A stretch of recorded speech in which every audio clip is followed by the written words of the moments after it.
নমস্কাৰ মোৰ প্ৰিয় বন্ধু বান্ধৱীসকল, কি খবৰ? আশা কৰোঁ সকলো ভালে কুশলে আছে আৰু আপোনালোকৰ আশীৰ্বাদত ময়ো ভালে আছোঁ। যোৱাকালি আপোনালোকৰ মাজলৈ এটা ভিডিঅ' আগবঢ়াইছিলোঁ আৰু সকলোৱে সুন্দৰকৈ আঁকোৱালি লৈছে। তাৰ ভিতৰতো কিছুমান থাকে আৰু বেয়া পোৱা লোক কিছুমান থাকে, সকলোৱে যে ভাল পাব সেইটো কথা নহয়। বেয়া পোৱা ভাল পোৱা মাজতে তেনেকৈ আৰু ভিডিঅ'সমূহ দি থাকোঁ। যিসকলে ভাল পায় তেওঁলোকে চাই, যিসকলে বেয়া পায় বেয়াকৈ এটা মন্তব্য কৰে, তাত বাৰু ক'ব লগা একো নাই। কিন্তু এতিয়া কথাটো হৈছে মই ফেচবুকত আৰু অকণমান ঘৰুৱা কিছুমান ভিডিঅ' দি থাকোঁ। তেতিয়া কয় আৰু যে আমাৰ হিয়াৰ আমঠু হৈ ভিডিঅ' কিয় নিদিয়ে, এইবিলাক ভিডিঅ' কিয় দিয়ে। আচলতে মই আমাৰ হিয়াৰ আমঠু যেতিয়াৰ পৰা গৈছে তেতিয়াৰ পৰাই মই তেওঁৰ ওপৰতে ভিডিঅ' বনাই আছোঁ। বহুতে বাৰু কয় আৰু কিয়নো বনাব লাগে, কিন্তু আমি বেলেগ ভিডিঅ' আমাৰ বনাবলৈ মনেই নাযায়। তথাপিতো মই ফেচবুকত দিওঁ আৰু ঘৰুৱা কিছুমান ভিডিঅ'। কিন্তু এতিয়া কথা হৈছে, আপোনালোকক কওঁ, আমাৰ হিয়াৰ আমঠু আচলতে আমাতকৈ ডাঙৰ দেই। ক'ব পাৰোঁ জুবিন গাৰ্গ বুলি কওঁ, কিন্তু জুবিন গাৰ্গ আমাতকৈ ডাঙৰ। আৰু জুবিন গাৰ্গ কাৰ বয়সৰ মই সেইটোও কওঁ। মোৰ লগত যিজন ভাইটি থাকে তাৰ সৈতে একদম সমান বয়সৰ, একেবাৰে সমান বয়সৰ। আৰু বহুতেতো তাক আমাৰ ভাইটিকে কয়, আমাৰ জাগিৰোডৰ এখন দোকান আছে জৈন হোটেলৰ কাষত, পাণৰ দোকান। দাদাজনে কৈ থাকে আৰু আমাৰ ভাইটিক পালে কয়, আপোনাক লগ পালে জুবিন দাদালৈ মনত পৰে, এনেকুৱা কথা আৰু দেই। তাৰপিছতে পাণ চানো এনেই খুৱায়। তাৰপিছত এতিয়া প্ৰসংগটো হৈছে,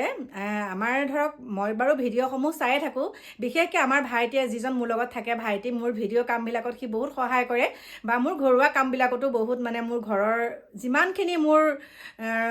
কাম মোৰ পুৰণা ঘৰ আৰু আমাৰ ঘৰৰ চবখিনি সিয়ে কৰে। এতিয়া সি কিছুমান কথা মোৰ ভিডিঅ'সমূহত চাই থাকে আৰু চাই পেলাই কয় যে কথাটো আচলতে এনেকুৱা কথা। আৰু সি যেনেকৈ বুজাই ক'ব পাৰে মই হয়তো তেনেকৈ বুজাই ক'ব নোৱাৰোঁ। কথাটো হৈছে,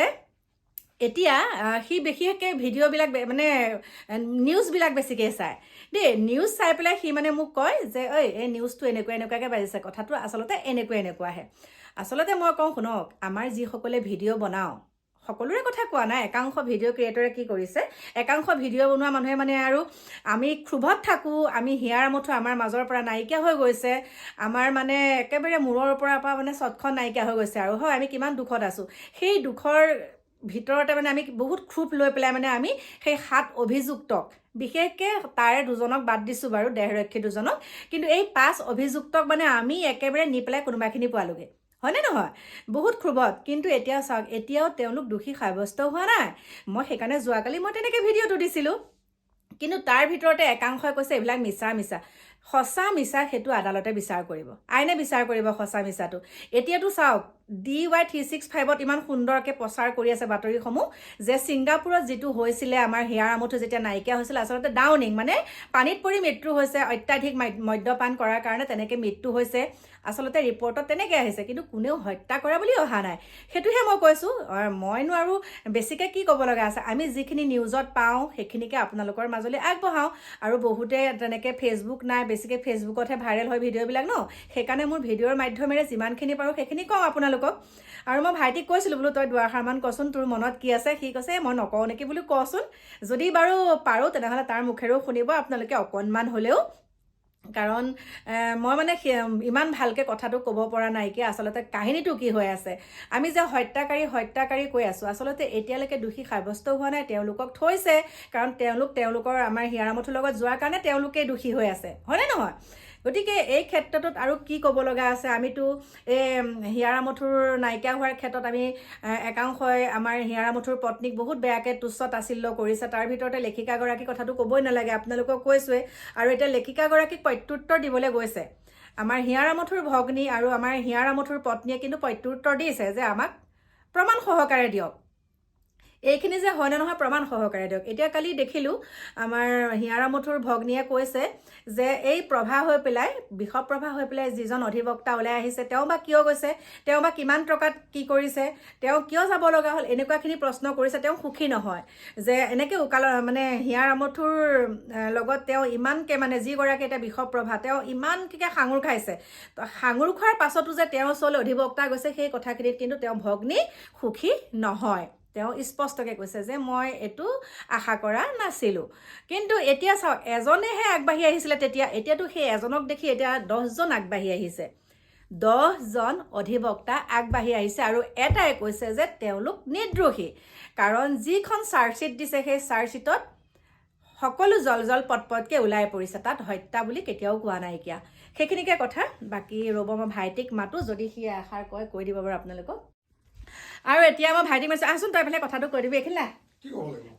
তই যে মোক কৈ থাক ভিডিঅ'সমূহত এনেকুৱা এইকাৰণে না আমি তই মইকে মাতো আৰু দেই সি এতিয়া বেচেৰা নহ'লে নহয় তই কচোন এই কথাখিনি আমাৰ ৰাইজক মানে কথাটো অৱগত কৰ যে কথাটো আচলতে এনেকুৱা আজি যে আমাৰ ধৰ হিয়াৰামঠুৰ ভগ্নী সুখী হোৱা নাই তেওঁ অকণমান মানে কৈছে আৰু যে এইটো তেওঁ যিজন অধিবক্তা এতিয়া আগবাঢ়ি আহিছে আমাৰ বিষপ্ৰভা হৈ মানে তেওঁ সুখী হোৱা নাইকিয়া এতিয়া আচল কথাটো কি মানে আচল কথাটো কি সদৌ অসম উকিল সন্থা বা গুৱাহাটী উকিল সন্থাই জুবিন গাৰ্গৰ মৃত্যুটো সহজভাৱে ল'ব পৰা নাই উকিল সন্থা বুলি নহয় কোনো মানুহে ল'ব পৰা নাই সেইকাৰণে তেওঁলোকে তেখেতসকলে আৰু তেওঁলোকৰ ভুল হ'ব তেখেতসকলে 3 মাহ ধৰি ধৈৰ্য ধৰি চালে যে কথাটো সঁচাকৈ হত্যা হয় নেকি যদি হয় তাহলে এইটো সম্ভৱেই নহয় তেওঁ কাল্পিতৰ হৈ কাম কৰাটো যেতিয়া চাৰ্জশ্বিটখন যি এডভোকেটসকলে নিজে ল'ব পাৰিছেতো পাই পেলাই চাইছে যে চাৰ্জশ্বিটত সুৰুঙা আছে আমি 7জনক দোষী আমিয়ে কৈ আছো আচলতে সন্দেহজনক দোষী সন্দেহজনক দোষী ডাইৰেক্ট ক'ব নোৱাৰে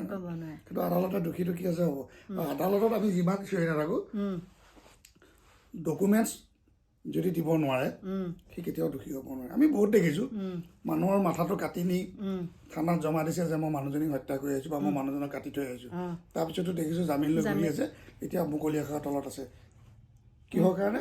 চাৰ্জশ্বিটৰ পৰা তেনেকুৱা কিবা এটা দুৰ্বলতা আছে কাৰণে পাৰে এতিয়া সিদিনাখন এজন কিবা এন ভৈয়ানী কিবা এজন এডভোকেটৰ কথা শুনিলোঁ তেখেতে ক'লে যে এখন ক্লিন চিট মইতো ইমান নাজানো বাৰু কিন্তু ক্লিন চিট পোৱা কথাটো বেলেগ কৈছোঁ কিন্তু তেখেতসকলৰ আইনী কিছুমান তেখেতসকলৰ আইনজ্ঞ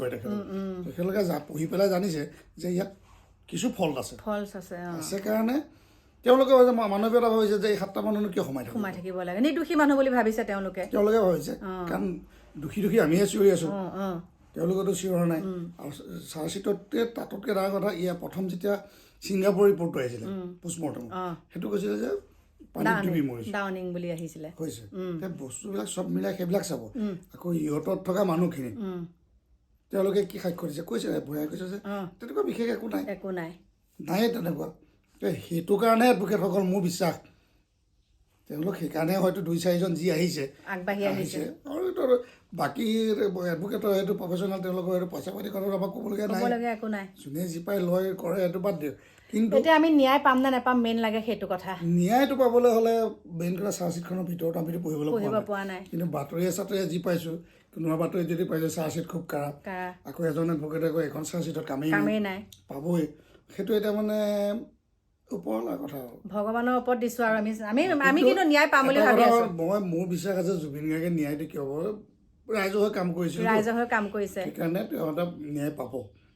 হ'ল আৰু এটা কথা দুখ লাগে আমি আমাৰ অসমীয়া আমি নিজে ক'লে বেয়া হ'ব আমি জাতিটো ধান খেৰহে দবকৈ জ্বলিলোঁ আৰু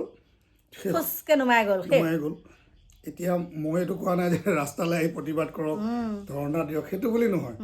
কিন্তু সেই আগৰ যিটো মানে ঢৌটো আছিলে এটা যে জুবিন গাৰ্গৰ হেৰি লাগে সেইটো চকুত নপৰে এতিয়া ডাঙৰ মানুহখিনি বহি গ'ল আমি সৰু মানুহখিনিয়ে চিঞৰি আছোঁ আমি 2 দিন গুৱাহাটী যাওঁ বাটত সোমাই আহোঁ দেখোঁ জুবিন গাৰ্গৰ সেই সমাধি ক্ষেত্ৰখন ধুনীয়াকৈ ৰাইজে আহি ধুনীয়াকৈ ৰাখি থৈছে বহুত মানুহে আজিও মই ইমান নাজানো কিন্তু আজিও মোৰ বিশ্বাস জুবিন গাৰ্গৰ আত্মা আজিলৈকে অসমৰ পৰা ওলাই যাব পৰা নাই কিহৰ কাৰণে পৰা নাই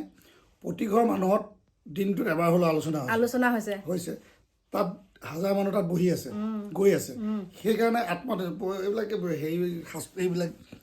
এই যে শাস্ত্ৰ এইবিলাক জনা মানুহে জানিব তেওঁ 2জন মানুহে মোক কৈছে আত্মাটো কেনেকৈ ওলাই যাব যদি আমি এনেকৈ ধৰি থাকোঁ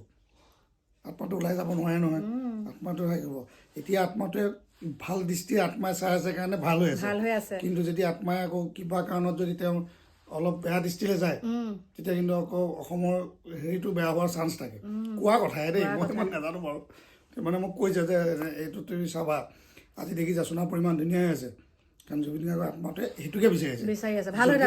যদি সি কোনোবা এটা জেগা স্থাপন ল'বলৈ নোৱাৰে তেতিয়া যদি খং উঠে তেতিয়া কিন্তু তাত বহুত অশান্তি হৈ যায় ন্যায় পাওক কিন্তু সোনকাল কৰি থাকিলেও লাভ নাই একেবাৰে লাভ নাই আদালতলৈ যোৱাৰ পিছত এইটো আদালতৰ আজিকালিতো মানুহে কৈ দিয়ে যে কেছটো আদালতলৈ গ'ল আমি কি কৰিম ক'বলগীয়া একো ৰাস্তাই নাই একো ৰাস্তাই নাই কিন্তু মানে দুখ লাগে আৰু কিন্তু আমাৰ ভাইটিৰ সৈতে একেটা বয়সৰ হয়নে আমি নহয় একে বয়সৰ জুবিন মই এবাৰ মানে পুৰণি গুদামৰ হেৰি কিবা বাপুজী ভ্ৰমণত প্ৰিয়ংকা ভৰালীৰ লগত মই পাইছিলোঁ এবাৰ মুখামুখি হৈছিলে এই কিবা মোৰ তেতিয়া মানে এটা কথা মনত আছে ল'ৰা এটাই গান গাইছিলে আহিছে মানে এইটো ভইচ অফ কিবা এটা মানে গানৰে কিবা এটা হেৰি কাৰণে আহিছিলে তাৰপৰা এই গানটো গাওঁতে সুধিছে তই কি কৰ বোলে মই দোকান দি আছোঁ কৈছে তই দোকানখন বন্ধ নকৰিবি তই গান গাব নোৱাৰিবি সেই বস্তুটো মোৰ মনত আছে তই দোকানখন বন্ধ নকৰিবি কিন্তু দেই সৰু সৰু স্মৃতি কিছুমানে বহুত এতিয়া দুখ দি থাকে আৰু আমি যেতিয়া আগতে জুবিনক ওচৰত পাইছিলোঁ তেতিয়া এনেকুৱা এটা অনুভৱ হোৱা নাছিলে যেনে আকৌ পামেই লগ কিন্তু এতিয়া যে একেবাৰে মানুহজন আমাৰ ভিতৰৰ পৰা মাজৰ পৰা গুচি গ'ল এতিয়া মানে বিহু যেতিয়া আগৰ বিহুবিলাকো শুনো একে বুকুখন মানে দুখে খুনা মাৰি ধৰে এতিয়া 31 ডিচেম্বৰ আহি আছে জুবিনৰ গান কিমান আগতে শুনো এতিয়া বহুত দুখ লাগিছে মোৰ হিচাপত এইটো গৈ কেছটো মানে টকা পইচালৈ যাবগৈ আদালতত এই কেছটো গৈ টকা পইচালৈ যাবগৈ সেইটোলৈহে ক'বলৈ গৈ আছেগৈ লাহে লাহে ঘূৰি গৈ এই জুবিন গাৰ্গৰ পইচাটো কোনে খাইছিল কি খাইছিল সেইখিনিয়ে হ'বলৈ গৈ আছে কাৰণে অলপ অনুভৱ কৰিছোঁ কিহৰ কাৰণে এই বিহু কমিটিবিলাক মাতিছে আমুকক মাতিছে তামুকক মাতিছে এতিয়া মেইন কেছটো মানে টকা পইচালৈ যাবগৈ আৰু মোৰ সন্দেহ হৈছে সেইটোৱে হ'বগৈ গতিকে মোৰ প্ৰিয় বন্ধু বান্ধৱীসকল সেইখিনি এতিয়া সি ক'লে আপোনালোকে শুনিলে কাৰণ সি কোৱা কথাখিনি মই ক'ব নোৱাৰোঁ যে সেইকাৰণে তাকে মাতিলোঁ আৰু এতিয়া বাই বাই